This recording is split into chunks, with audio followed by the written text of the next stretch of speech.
Good. Okay. Good evening, everybody. It's How's 6. everyone doing? For those who don't know me, my Yeah, name we are good. my name is Helene Red. I'm the co-chair of the Veterans Committee. The meeting guidelines is as follows. This is the Bronx Community Board Veterans Committee. The committee agenda is as follows. Meeting guidelines, introduction to attendance, review of previous minutes, follow-up from previous month, A, update the Fordham Village Veterans Residence, B, update from Kingsbridge Terrace, C, VA Medical Center update, 6, new business, A, UCHC Mobile Health Clinic event, November the 16th through the 18th, B, Bronx Victoria Memorial Flagging Event, 11/19/22 at 11 a.m. That's this Saturday. Hope to see people, everyone there. C, Advocacy of Women's Veterans. We supposed to have, is Latanya Blair? Oh, I'll get to that. Okay. Just read D and E and then just Okay, get to the- I'll read it. Worldwide Veterans and Family Services, Marissa Estrella Chaplain. E, Maintenance of Bronx VA Outer Sidewalks. 6, next meeting, You can continue to the rest of the scripts. don't read the, okay. Yeah. Okay, committee guidelines. On November the 22nd, Mayor Adams issued an executive order 210 extending the state of emergency through October the 22nd. Or is it November the 22nd?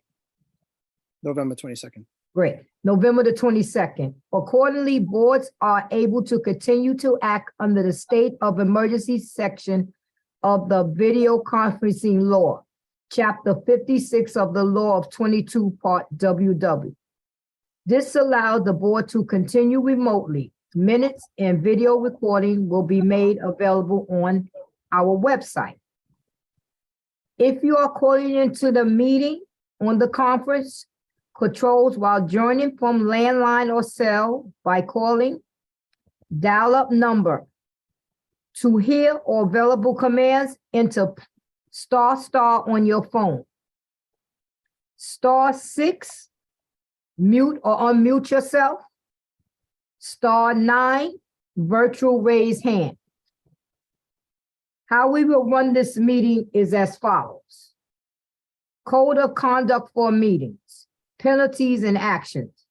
Bronx Community Board 7 has the right to remove and/or ask a member of the public to leave a meeting or block participation of anyone who engaged in inappropriate conduct, including but not limited to obscene or offensive images or language, personal attacks, threats, or any other behavior that reasonably impedes the orderly administration of the meeting. Repeated offenses will be reviewed by the board's executive committee or any other assigned committee for a ban. The amount of time to be objectively determined by the above committees of the participant in the event of repeated disruptive behavior. If a person outbursts or attacks continue, this will be considered disturbing the peace and the authorities shall be summoned. Everyone besides the speaker/presenter will stay muted throughout the meeting. After each presentation is over, I will inquire if committee members have any questions. Committee members will signify that they have a question by pressing the raise hand button on your screen, or request to speak through the chair or when the chair opens the floor. Members of the public who have joined through the online link will be able to ask questions and make a brief statement on the item after each presentation and after the committee has had an opportunity to ask clarifying questions. By pressing the raise hand button on your screen or request to speak through the chat or when the chair opens the floor. Only those recognized by the chair of the committee will be allowed to speak during the allotted time. We will stay on topic with the agenda items. Any other items will be acknowledged by the chair. In new business or addressed at the next meeting, granted there is time and the committee agrees on the topic. Following the questions, discussion, and public comments portion, the committee will begin their discussion after each presentation agenda item and will conclude with the decision to vote on a recommendation. When the agenda is finished, the meeting will be adjourned.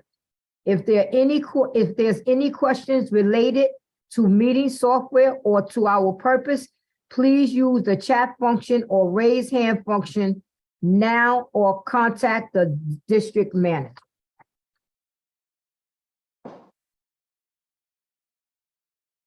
Okay, thank you. Now, let's go over the roll call. Okay, now we're going to be doing attendance, roll call. Chad Royer, I'm present, Chad Royer. Vice Chair Helene Red, present. Hugo Gonzalez, He's on his way. okay. Jean Hill, She's not on the call. Emmanuel, Present.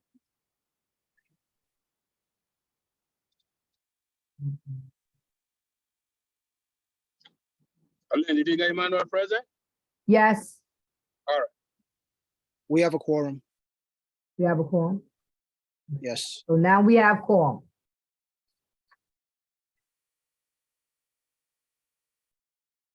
Next on the agenda is the approval of the minutes from October 22. October 2022. I read the minutes, they look fine. I read it, it's fine, and I move for the adoption of the minutes. I second it, Minutes approved. thank you. Next on the agenda is follow-up from previous month. A, update from Fordham, update from Fordham Village Veterans Residence. Anyone on the call from Fordham Village? Anyone? No, no one's on the call from Fordham Village. Next on the agenda, update from Kingsbridge Terrace. Anyone from Kingsbridge Terrace on the call? Anyone? No. Move on. Is there anyone on the call from VA Medical Center update? The VA Medical Center? Anyone from the VA? No? Let's move on. So now we're going to move on to new business. UCHC Mobile Health Clinic event, November the 16th through 18th. Anyone on the call from the mobile health? Yes, it's me. Hi, everyone. So UCHC is Union Community Health Center. And today, tomorrow and Friday, we are doing an event to provide free services to veterans through our mobile vans. In these vans, we will be having free screening for hearing. We're also going to be having mental health screenings, especially for depression. And also we will be having dental screenings free dental screenings for veterans.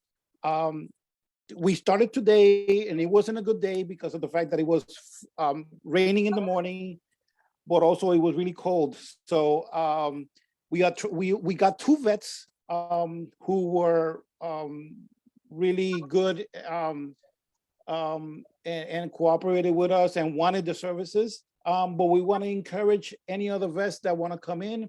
We have the vans outside. I will be out there throughout the whole event. And we will be providing these free services for veterans. And in addition, we'll be talking about all the services that Union Community Health Center provides for veterans as well.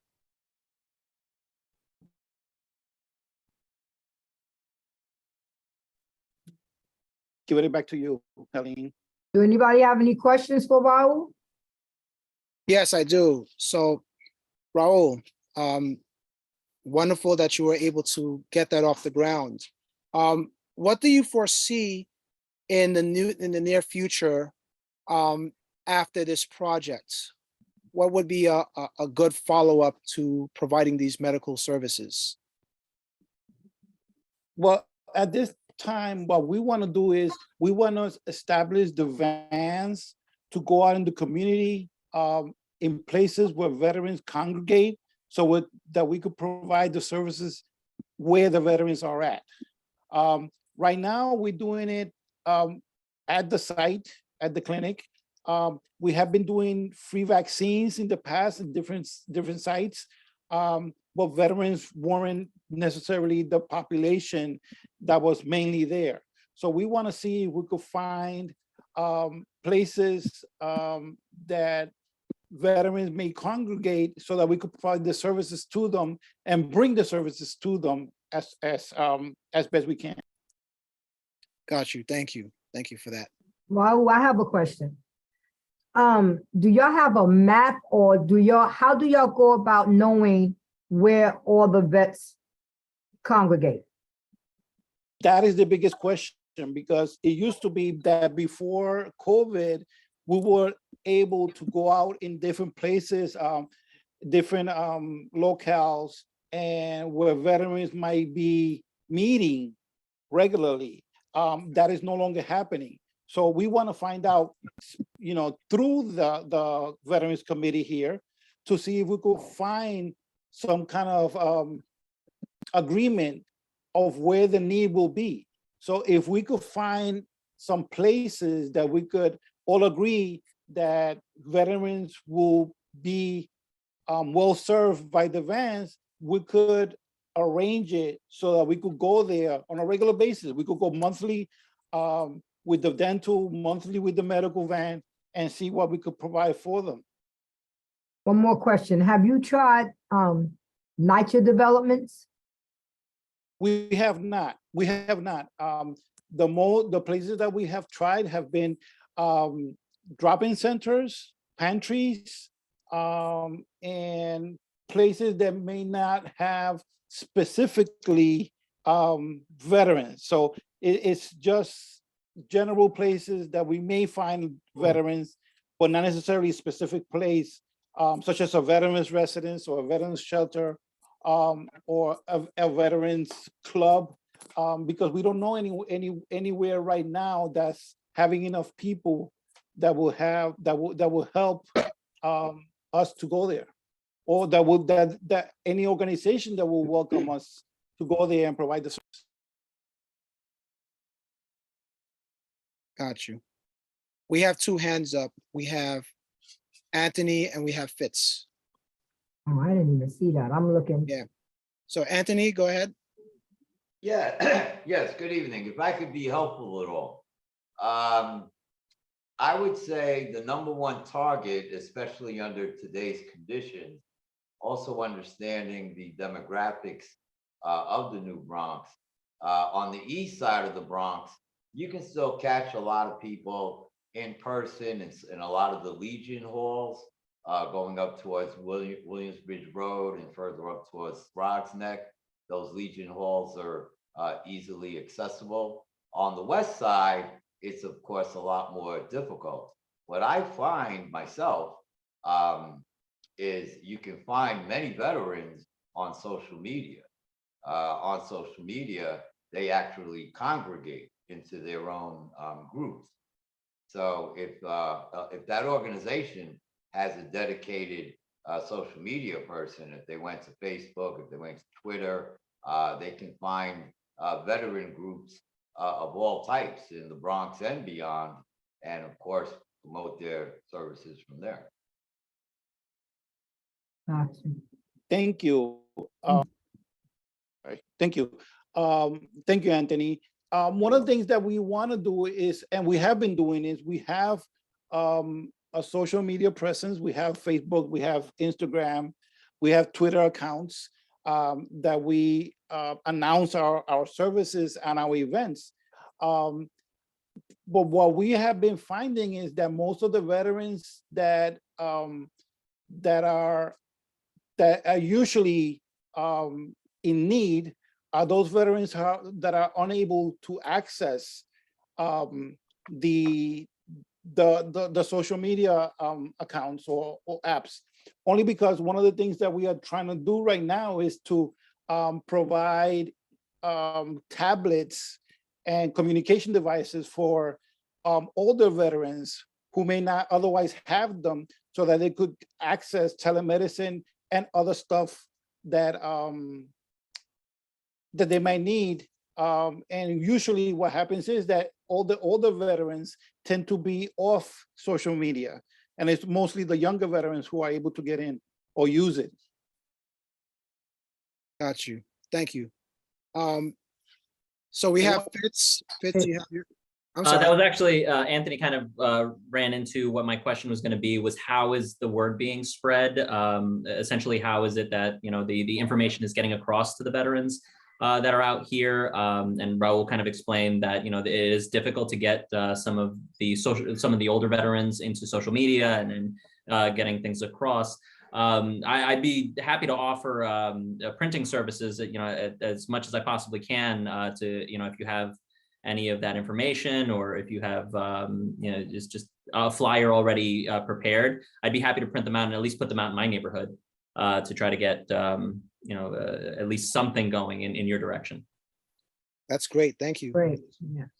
Thank you so much. course. One of the things that we actually did was Helene was able to take some of our flyers and post them. So I definitely welcome anyone and any input from anyone. I mean, like, I'm always here for the committee meetings because I want to make sure that I'm a presence, and Union is a presence with the Veterans Committee and all the veterans in the Bronx. So I welcome any input as far as places that we could go to, suggestions, any contacts. We could work through Chad, and Chad will provide them for me. But definitely, I welcome anything that will help us provide the services to the veterans where they're at. I may have a connect with a therapist who works at, and a doctor who works at the Kingsbridge VA. I'll see if you know, they're willing to pass along the information, at least through their hospital and through their network, to try to get some type of flyer or paperwork out there. Thank you. I'll put my information in the chat box as well. Thank you. Great. Thank you. Thank you. Anybody have any more questions for Raul? We can move to the next one.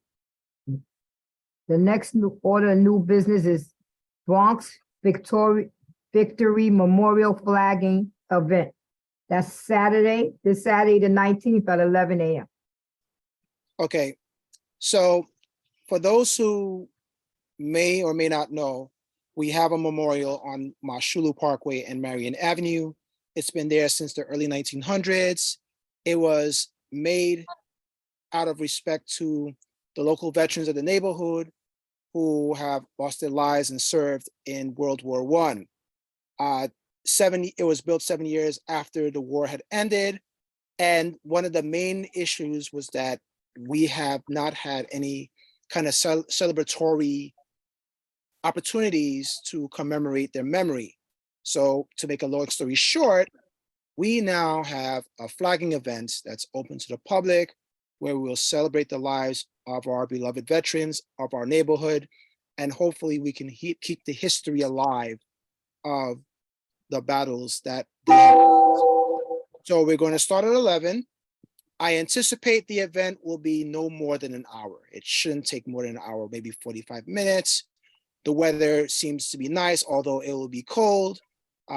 Anyone that you know will love to have you. Well, you'll even hear some singing. Any other questions? In fact, let me see if I can share the flyer in the chats. Chad, if I might, Shoot. first and foremost, I want to congratulate you and the members of this committee for putting together that proposal to finally have one there. I should say an event there of any magnitude. And you and I spoke offline. That has been between myself and a few others, a 15-year battle with Community Board 7. But let me just sort of help you a little bit with the history, if I might. The monument, of course, commemorates World War I. And from the 1920s on to the 1950s and 60s, they had various types of celebrations with the monument. If you go back and look at Marshall Loop Parkway history through the Bronx County Historical Society, you'll find a lot of 1940s, 1950s pictures of at one time, the community actually stopped Marshall Loop Parkway temporarily so they can even go as far as having a Veterans or Memorial Day parade. That stopped in the 1970s. Since then, it got to the point where the monument was not being taken care of any longer. So it actually went through 3 decades of decay. Some might know that there were a few organizations, forgive me, I want to mention them because they do deserve credit. Bedford Marshall Loop Community Association, Norwood Against Graffiti, and Northwest Bronx Democrats got Councilman Oliver Copel to allocate a $1 million grant to illuminate it and clean it up in 2009, and it was done in 2012. Since then, myself and many other members have come to this committee as well as the full board asking for the reinstatement of events. So I'm very happy to know that you are putting this together. I'm a little tiny disappointed that it's happening a little after Veterans Day, but I'm more happy in knowing that I hope it's going to be something that just continues to go forward. And as it goes forward, of course, I hope it gets bigger, whether it's whether we use it for Veterans Day, Memorial Day, or quite frankly, any other day. We've had this monument out there not being used. So I want to congratulate everyone on the committee. Thank you. Thank you. Thank you. So I attempted to, thank you. I attempted to put the flyer in the chat. Please let me know if you're able to open the flyer and read it. If not, it's not opening? It opened, it works. It's not opening for me. I don't know why.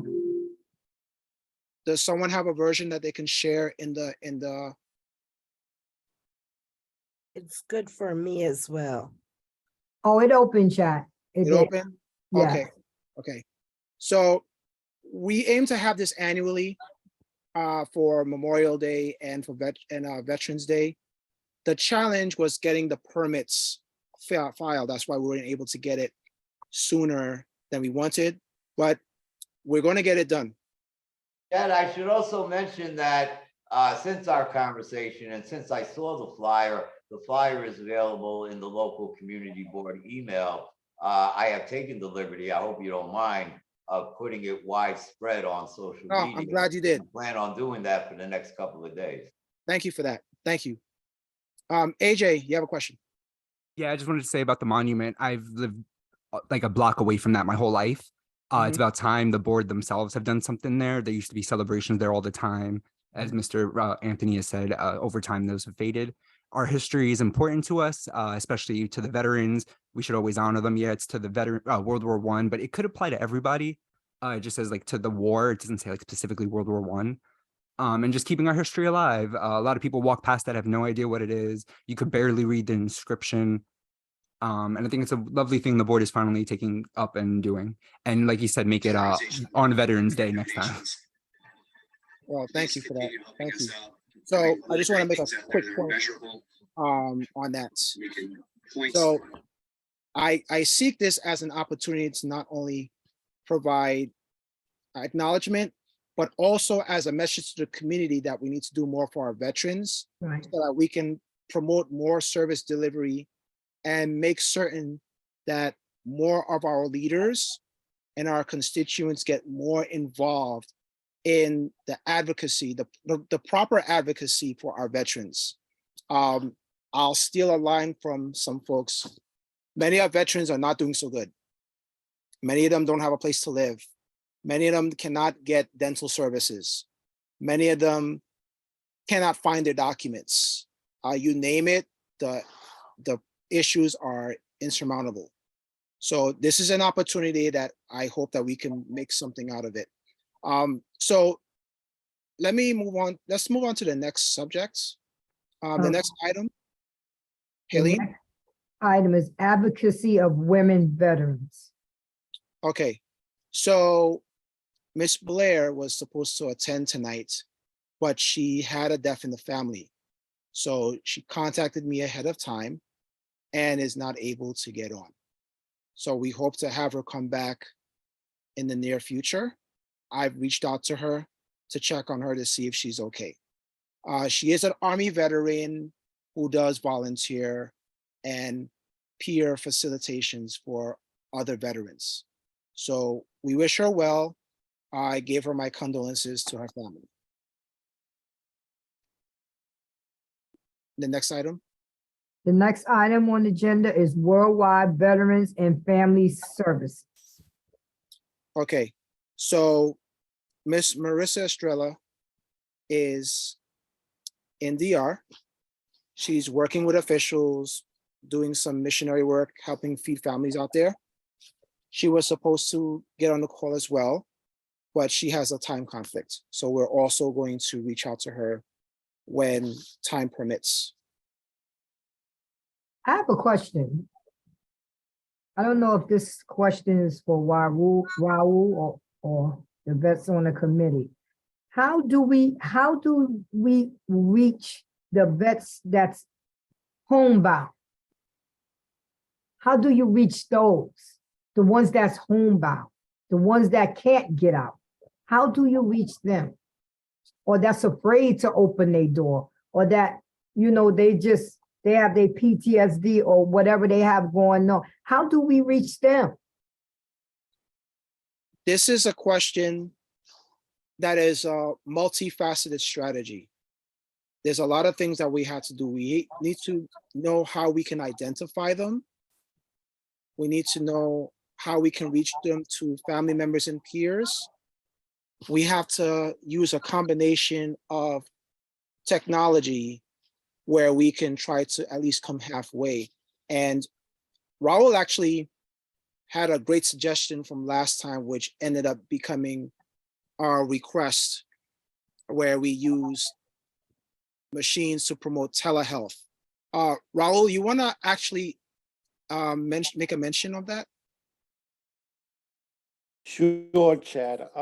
So, Helene, one of the things that we are trying to do at Union is, in order to bring telehealth and communication itself to veterans, especially the older veterans. Again, I emphasize the older veterans because I think that for us, that's the biggest need, because younger veterans are usually able to go out and get stuff done, but older veterans are not. One, because of the past 2 years and what COVID has done to society itself, but also because of the fact that they are not necessarily able to communicate through the new technologies.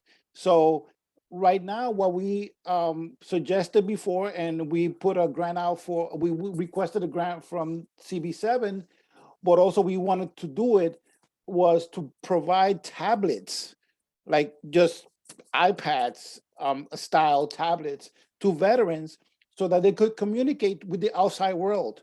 And we will bring it to them. We will provide the actual SIM card so they could communicate for free. And also we will train them on how to use them, because it's not necessarily giving a phone or giving a tablet to someone, but if they don't know how to use it, it's useless. So that's one of the things that we at Union want to do to help veterans connect with the world again, in a sense. Thank So, you. one more question, Chad. So you provide iPads and the technology. Do you have someone, I might have missed it because my mom went somewhere else. Do you have someone, a specific person that's gonna go in there and train them?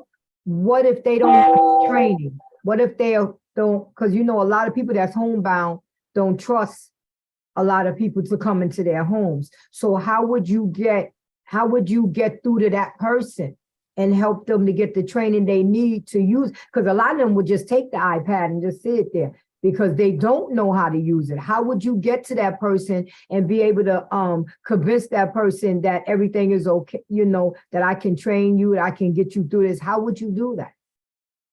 Well, one of the things that we are doing is, first of all, we have a van that will go out there. So our medical vans are going to be the provider contact. So if a person lives, let's say in the upper 200s and needs a tablet, we will send the van out there to the community so that they could, people in the neighborhood come pick them up. They get trained by personnel on how to use them.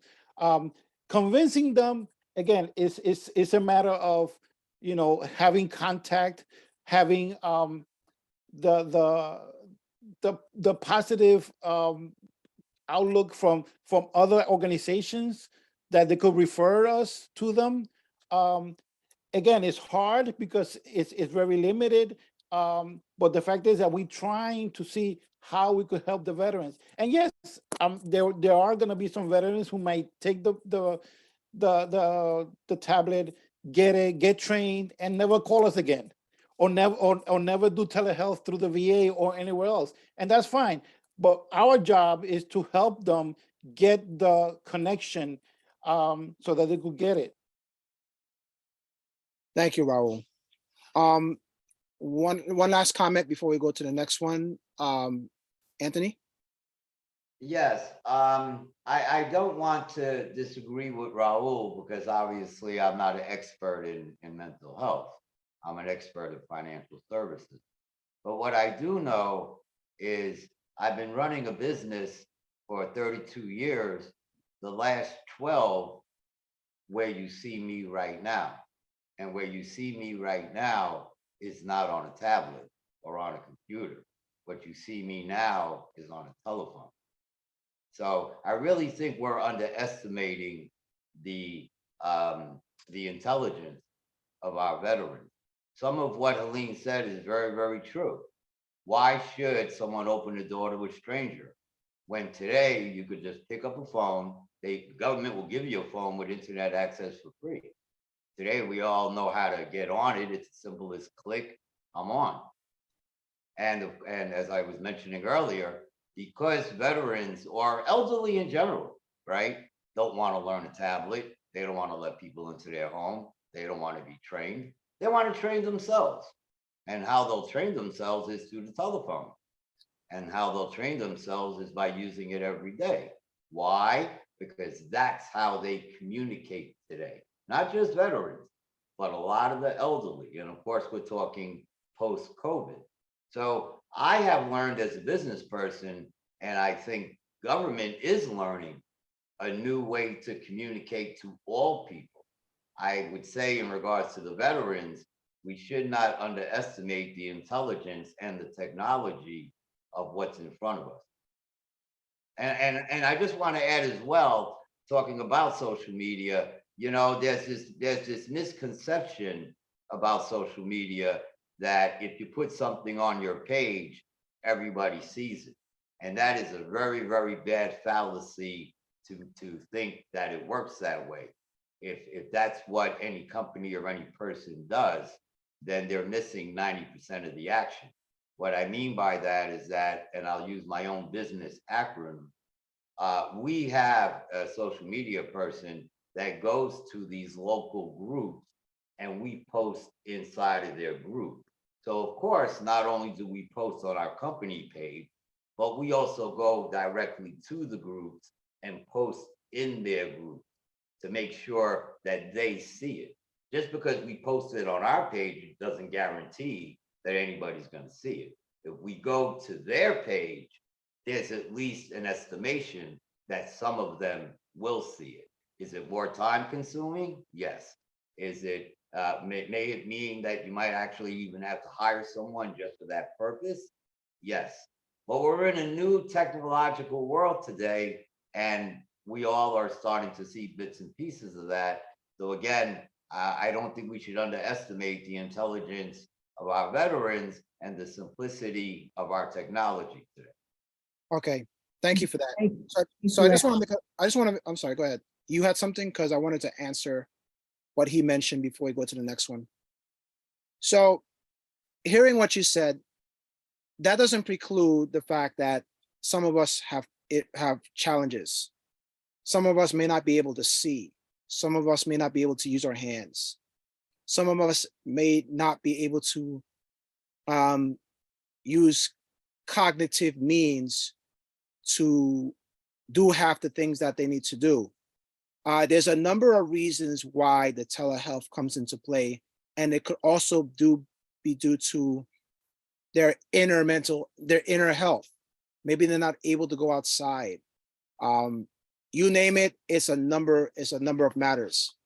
What I think Raul is hinting on is the fact that we're not going to know what the situation is until we get the intelligence. And if it turns out that the telehealth is the best means to go, then we will have taken the steps prior to making those attempts. So it's good to know that we have folks who are starting to get it, but some of us will never get it. And I'll use my late father as an example of someone who was good with his hands and was an electrician by trade. When it comes to technology with the tablets and the computers, he could not do it. He just couldn't. One last comment and we'll move on. Fitz? Sorry, so I was thinking, is there any way that like a special, like a privacy booth can be set up for these older veterans where a tablet can be set up by, you know, either an aide or a volunteer, where they can kind of set up kind of a meeting for them and then walk away from the room, allow the veteran to have that conversation with the doctor. After they're done, they can just kind of walk out type of thing, or is that just, you know, outside the box kind of thinking? It sounds great to me. I will tell you that the VA has a very similar program where they guide patients with assistance in order to contact their doctors and their providers. We ourselves, I'm gonna tell you honest, we had tablets that were gonna be used for that, but for whatever reason, the technology didn't work out with us. So we have actually tablets at the site. It's just that the particular apps that we were using didn't work out at the time. I mean, I'd love to help out with that as well. I mean, I don't mind. I have a bit of a tech background, so you know, I'd be more than happy to, you know, to try to see if there's any workarounds to get those tablets to actually start working, because I genuinely do believe that it is an issue in terms of, you know, you do have these people who, you know, either don't want to visit the doctor or feel like they can't. Telehealth is, I think, is going to be the new wave of technology and how we, you know, communicate with our health professionals. So, I mean, it'd be huge to have something available for, you know, not just the veteran, you know, the veterans in specific for this particular situation, but going forward a lot. Yeah, it would be a lot better in the long term. Thank you. Okay, someone made a comment that you speak more freely in your home than a doctor's office. That's true. Because sometimes, you know, you're more comfortable in your home in the Zoom talking to your doctor than when you have the nurses running in and out. You sitting there with the doctor, then you have this going on and that going on. They probably are. Raul, I'm gonna ask you that question. You think that's a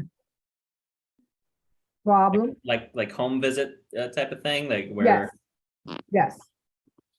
Well, I would love to do home visits, and I wish we could do that. We can't do that because of the fact that it's like we don't have the personnel. But I truly agree with you. I think that people are more confident in talking to their doctors if they are on their own. They have a less of a time constraint as well, so they don't have to travel 2 hours, 1 hour to the doctor and an hour back. They don't have to be waiting for 2 hours to get the appointment through, and wait basically a day. So telehealth does help. It's just a matter of getting the people, the patients, connected, and that's what we're trying to do. I have one last question. When you guys do have telehealth, do they have to go, because sometimes I do telehealth, right? And I have to go through my chart, then I have to sign in, then I have to do this and do the vets go through that? Because again, as we stated before, some of them is not tech savvy, right? So, and then when you get them home and on this you got to go through this app, you got to go through that app to get to the doctor. So how does that work? Well, in our case, and like Anthony said, we do use phones to connect for those veterans who are already in our system. So we are able to do it through the phone. We will send them a text message, and all they have to do is just click onto the text message, and we have a specific app that works with the phone. So for those who already register with us as patients, then that is the way to go through telehealth. For those patients who may not be able to get our services, but may want to see other services or other providers, that's what we're trying to do, because we want to make sure that people get the help that they need, whether it's through us or someone else. So the idea is we want to help them connect with telehealth services where they need them. So they may be getting medical services from the VA. The fact that we are providing them training or a connection to telehealth doesn't mean that we want them to be with us. We want to make sure that they're able to get the help that they need with whomever they are getting it. Thank you, Raul. Thank you. Move on to the next item.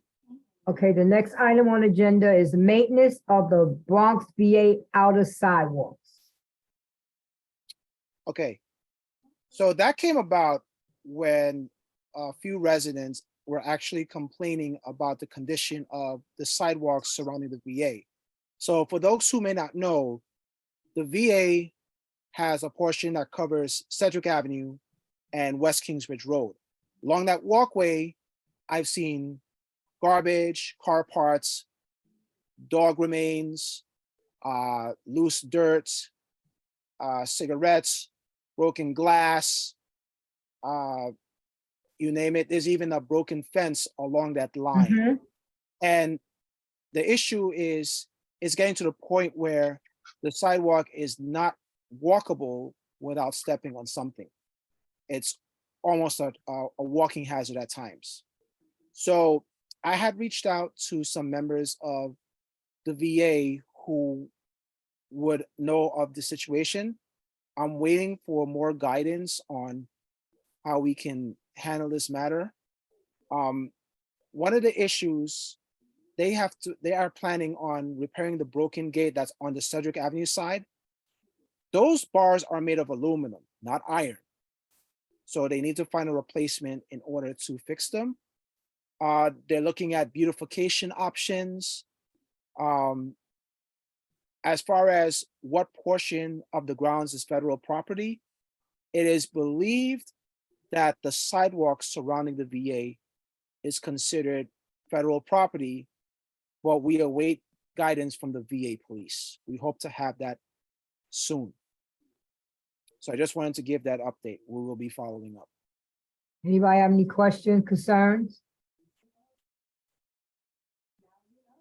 Any? Nope. Okay. So is that the end of the agenda? Yes, Okay. next meeting date. Okay. So before we get to that, this actually came after the agenda was submitted. I came across some news that could be of help.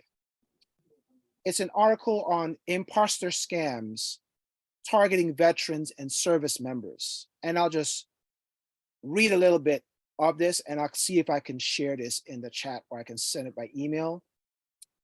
So as we continue to honor and celebrate veterans, scammers increase efforts around the holiday seasons, just like Veterans Day, to try to take advantage. There's a banking scam right now that's tricking veterans and current service members into sharing sensitive personal or financial information. Imposters are trying to reach out to veterans, servicemen, and their family members, pretending to be representatives of Navy Federal Credit Union, USAA Bank, and other related banks. They're asking for social security, bank account, credit, debit card numbers, passwords. They're saying that your ATM card has been blocked. We suspect fraudulent activity. We need you to look into your account in order to prevent something from happening. So you may get one of these unexpected calls, randomly, voicemails, a surprise text that has a link. These are from scammers who want your information to get into your accounts to steal your identity. And if you click on the fake link, they can install malware on your phone, on your computer, and then they can try to steal information that way.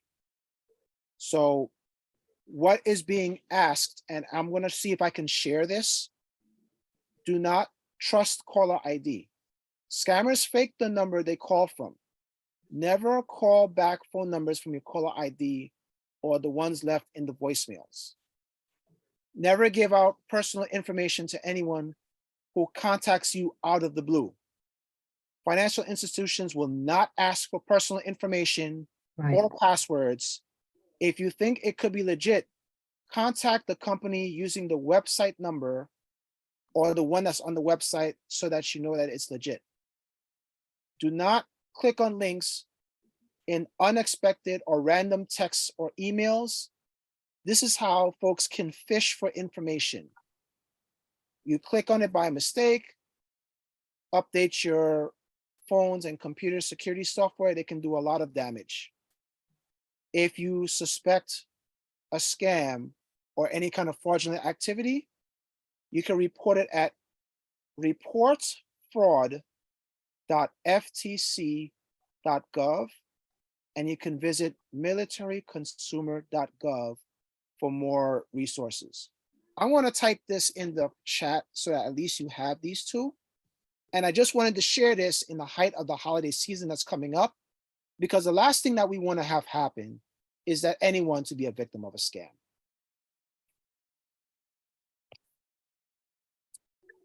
Any questions or comments? Good rule of thumb is if you didn't ask for information, you shouldn't be picking up the phone. Right. I'm going to type this. Funny, they call from all types of numbers. You wonder, you block them, they call from another number, then they call from another number, then they call from another number. My favorite is You're not when gonna they be call able to from a block- local you're area not gonna code. be able to block it. I had a client. I as keep early pressing as block. This morning, get hit, and as Chad indicated, now, call blocking and all that stuff basically doesn't work. And through email, you really don't know until you open it. So you just really have to be vigilant in what it is that you're looking at. And also just a lot of common sense. But it's good, Chad, that you do bring it out there, because with the holiday season coming, and again, I guess, this is where technology is actually bad. It's much easier to scam. And there'll be a lot of it out there this year. It's crazy. That also goes for your debit and credit cards. If you have them in a wallet that's close by, be very careful of being in closed quarters, because somebody's going to walk up with an RF reader, take it right off your wallet without even having to go anywhere near your pocket. Well, I've seen What's an somewhere RF where they reader? have this, What's an RF reader? So The an RF reader. reader is like it's like a little handheld device, right? It looks very similar to a cell phone. It picks up the signals that are being sent out from your debit card, which is what makes it easy to tap. When you go to the tap and pay, they can literally just tap your wallet very quickly and gather all the information from that card.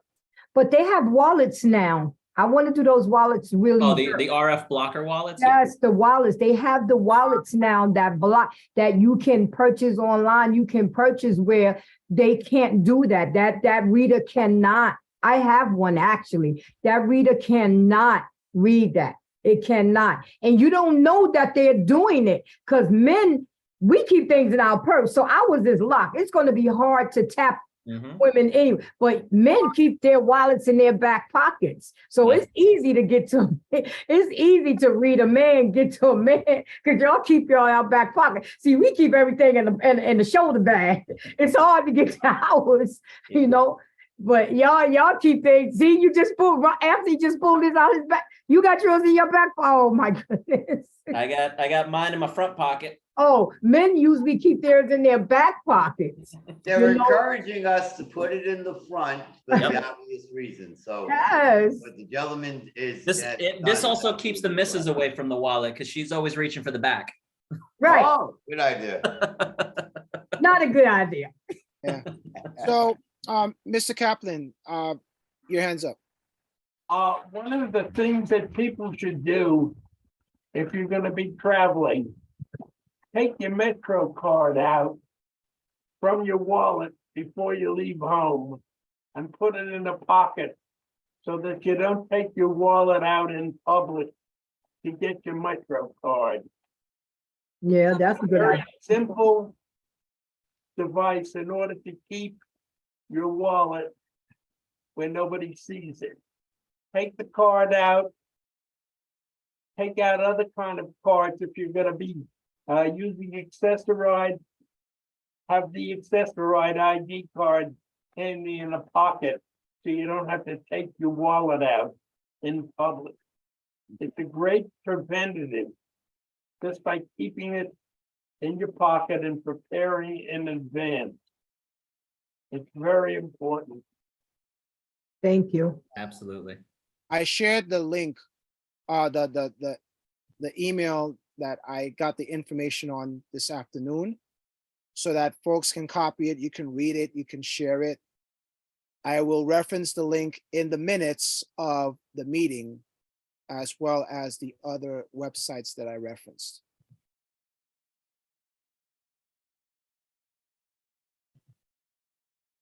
Any more questions, concerns? Hugo writes, for the RFID readers, and New York State DMV was providing RFID proof paper covers when reissuing driver's licenses. Oh, I didn't know that. I did not know that. Hugo, I heard they stopped that. From my understanding, they wasn't doing that anymore. Yeah, I Well, actually, I'm sorry. But that's one thing that the board can do, because those things are relatively cheap. I'm not sure how effective they are. But I guess we could try to test them or find some way of testing them. But since basically it's like the little paper covers that, we used to stick our credit cards in, if they work relatively well, then the board could either brand the board's name on it and give them out. Is that like, does that have like an aluminum or like a metal insert? Yes. Yes, Okay. like a little, it's paperish, but the inside you look at it and you can see it's like aluminum foil or metallic foil of some kind. Yeah, I just got a new license. I didn't get that in my renewal packet. Right, I don't think they were, from my understanding, I don't think they were doing them anymore. Okay. Well, maybe it weren't working that well. I have to look into it and report back to the committee. Okay. Good idea. Thank you, Right. Hugo. So this concludes the agenda for the November meeting. And I want to recognize we have someone who came on the call early. Let me see. Is she still on? Sherry, are you still on? Did she leave? I don't see her. Sherry was on the call. No, Yeah, I think she looks like left. she left. Oh. Wanted to give us an opportunity to speak. It's all good. So we are at the end of the meeting. Our next meeting more than likely will be in January. The reason that we may not have a meeting in December, it's very tough to find presenters and to have the schedule be with everyone else's schedule. So we will still keep information flowing. We'll prepare an agenda for January.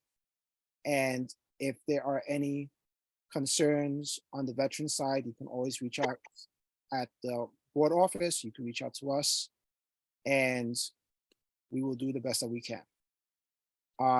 Any last thoughts before we close out the meeting? Did everyone get the flyer from the? The flagging. Yeah, everyone got the flyer, right? Yeah. Yes. I have one last thought, Chad. I wanted to ask Raul, what are y'all doing about suicide? Are y'all still working on suicide prevention? It just came to mind.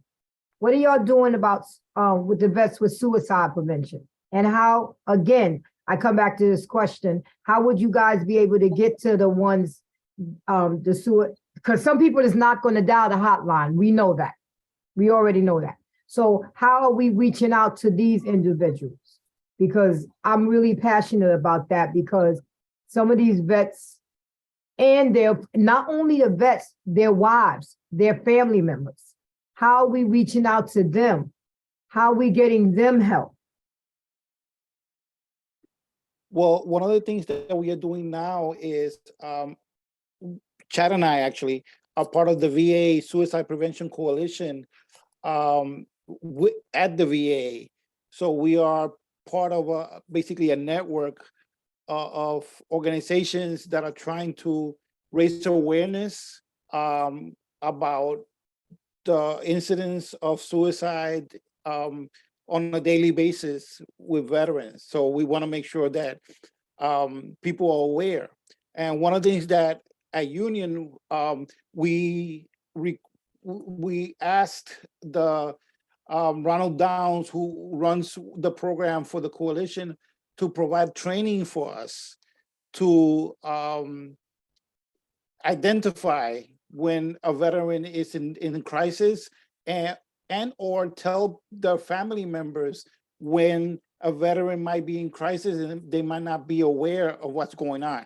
So all the mental health staff at Union receive the training directly from the VA to identify suicidal ideation, suicidal thoughts, and to help the families get the help when a veteran in their, a veteran of their, a family member who's a veteran may need it. So that's what we're trying to do right now, and we did. Did y'all, last question, I don't want to keep it in one. Do y'all do outreach? Do y'all have a table set up for certain things like that? I know it's getting cold now, so we can't do it now, but do some form of outreach where we could be outside and have a table and have literature and have different things, different pamphlets and different, talking with people, have an expert with us, talking with people on suicide prevention and getting their families a help as well. Because sometimes we tend to focus on just the vet, not thinking they have wives and children, that also go through things. Well, one of the things that we do in this event, and one of the part of the staff that's out there doing the tabling today, we had tables that had mental health professionals. And actually, I met a vet's wife who told me that her husband went through two of his buddies in a 5-year period who took their lives. So, it's something that's there. I gave him my information and I asked for him to call us and to contact us because we may be able to at least get him connected to the right people in the VA if he needs the help. So we do tabling, and we're doing tabling the next 2 days, Thursday and Friday. We'll be out there in front of 260 188th Street. And we'll provide the services for them if they want them and they need them. Okay. Are you able to stop by tomorrow? Anyone could stop anytime between 11 and 3 tomorrow and between Oh. 11 and 3 on Friday. I'm sorry, I was asking Helene. Thank Stop you. out where? Are you able to stop by the table tomorrow? Where is it located? The van. You know where Valentine is, right? Valentine on Fordham, down Yes. 1 block, Yes. 188th and Valentine. Oh, okay. 188th is Valentine's across street, right? Yeah. It's 188th Street between Valentine and T-Bow is the old Union Hospital. Oh, I know where that's at. That's it. So what time you gonna be out there? Tomorrow and Friday, we're gonna be there between 11 in the morning to 3 o'clock in the afternoon. I'll stop by. Yeah. Tomorrow. Friday's no It'll be good. great to see you. Okay, Okay. Do you happen to have a flyer for that? right. That Oh, it's, was my next question. Well, Helene, I gave you the flyers. I gave don't them all have to it you. anymore. I put them all up. I want to do Chad have. No, Chad, are you able I to put send them them out all because up. I don't have them in my I didn't computer even here. save one. I put them in the So- stores. I think Mr. Kaplan had a question. You had a question or comments? No, I'm fine. Okay, I thought I saw a hand. So Sorry. Chad, if you're able to, I'm not sure if you have a copy of it. I know I do. I just gotta look for it. Okay. Will, do you have It's a com- question for us?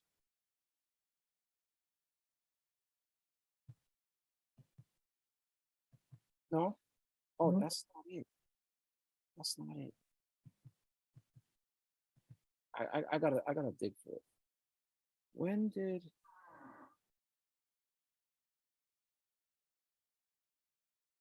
I need to look. Okay. I need to look. That was the flyers you gave me the other day, right, Rob? That's the same one. Oh, yeah, I'll put them all up. I have none left. Did I email them to you, Helene or Hugo or Jean? You didn't need to email it to me because I already had some. No, remember? I'll have to go back and check to see if I got the email for it. So I the, didn't. what's it under what name? I don't think there was any email to that effect, Chad. No? Union Community No. Health Center? What's it under, Chad? What do you have it listed as? That's the one that they have to cancel. Yeah. I'm sorry, I was distracted. Jean asks, what do you have it listed under? I don't recall. Okay, I can't print anything right now because my printer is on the fritz. So I have to run around and get other people to print stuff for me, unfortunately. Well, I'm gonna stay on the call so I can see if I can find it and send it to you guys before we close the meeting, or I can just close the meeting and then still try to send it. I do not remember. Or was it texted to me? Let's adjourn the meeting, and then I'm gonna try to see if I can find it. Someone want a motion to close the meeting? On that note, I'll move for the motion to adjourn the meeting. I second. So the meeting is adjourned, but I'm staying on the line. I'm staying on the call I want to Well, I thank wish everyone everyone a that, good night, and I can't wait to see him on Saturday. and I want to thank everyone that came out tonight, came to the veterans meeting. Hope you come back. Yes, ma'am. Elaine, just mark me as present. I'm sorry, I was Yes, running back. I did. Did I a good did. job. Wait, I think I got the flyer. I did, Gene, already. I think I Okay. got the flyer. What's it under?